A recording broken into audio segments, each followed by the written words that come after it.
Halo semuanya, perkenalkan nama saya Gerald Satkatunya Manurung dengan NPM 22068 dan saya dari kelas metode numerik 01.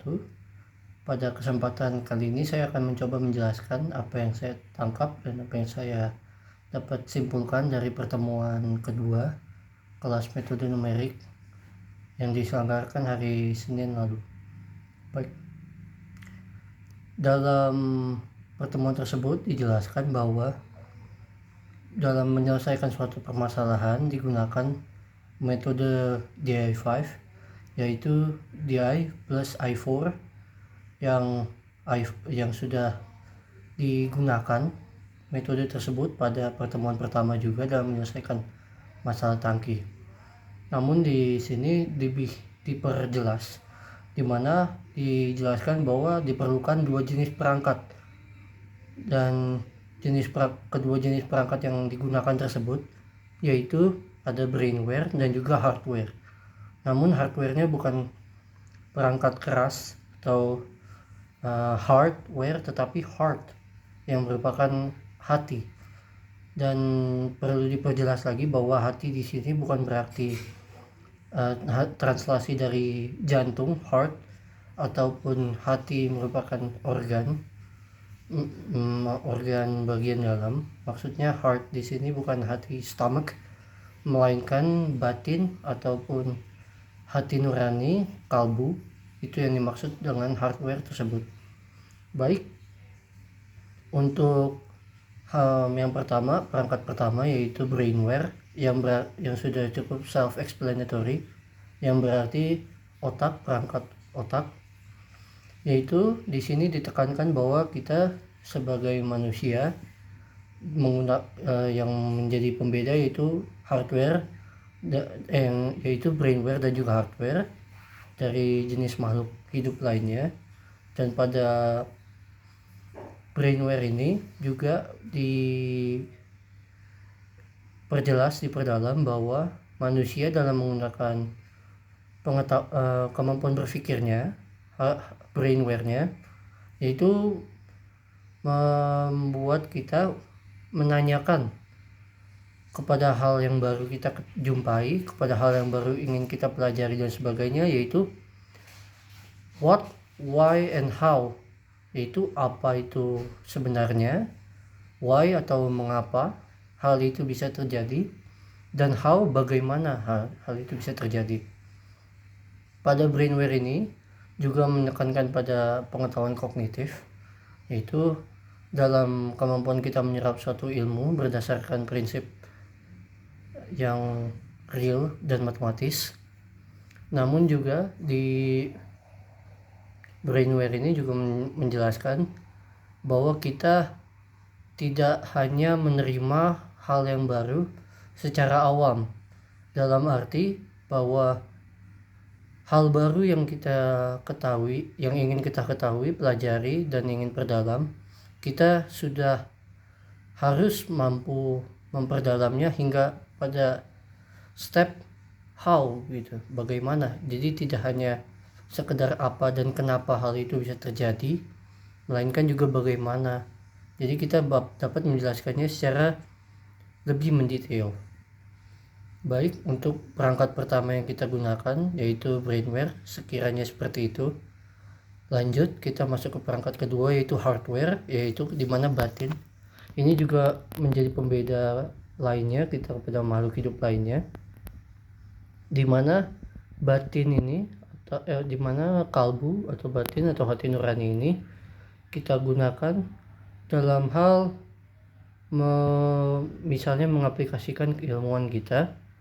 Itu kita merasakan suatu empati, merasakan suatu dorongan untuk melakukan yang terbaik, memberikan yang terbaik, khususnya pada halayak yang luas, halayak masyarakat yang luas.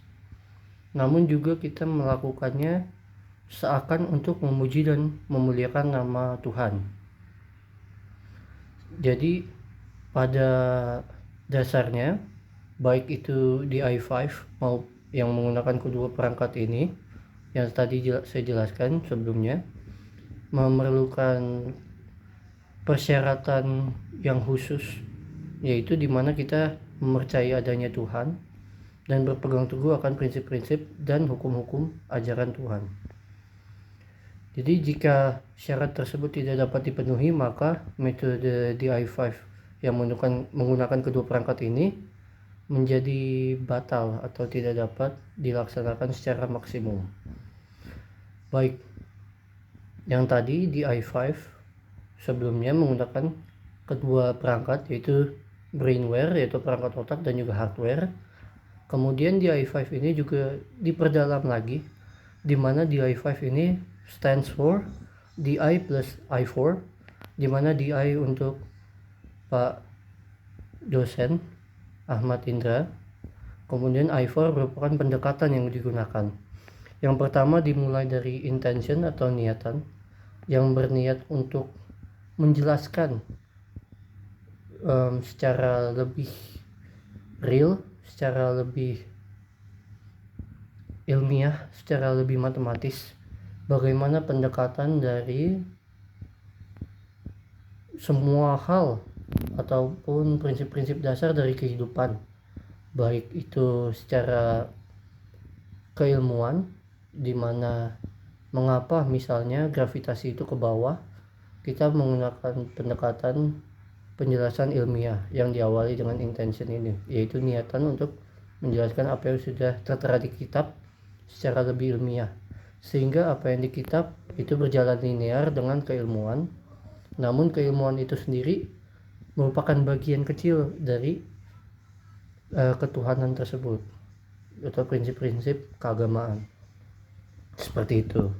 Baik, kita lanjut ke step kedua, yaitu di initial thinking about the problem. Bagaimana kita bisa menemukan suatu detail mengenai permasalahan tersebut, suatu pattern yang timbul dari permasalahan tersebut, dan juga kita memahami apa dari maksud permasalahan tersebut. Itu initial thinking. Lalu kita masuk ke step idealization, idealisasi, dimana di sini kita seperti menyusun sebuah model atau suatu perumpamaan terkait masalah yang telah kita buat, initial thinkingnya, yang juga di situ kita menyertakan berbagai jenis penyelesaian, yaitu model-model, baik itu formula-formula yang digunakan, model matematisnya dan sebagainya. Dan terakhir diakhiri dengan instruction, itu setnya, dimana kita di sini membuat algoritmnya dengan menyertakan perhitungan-perhitungan serta solusinya.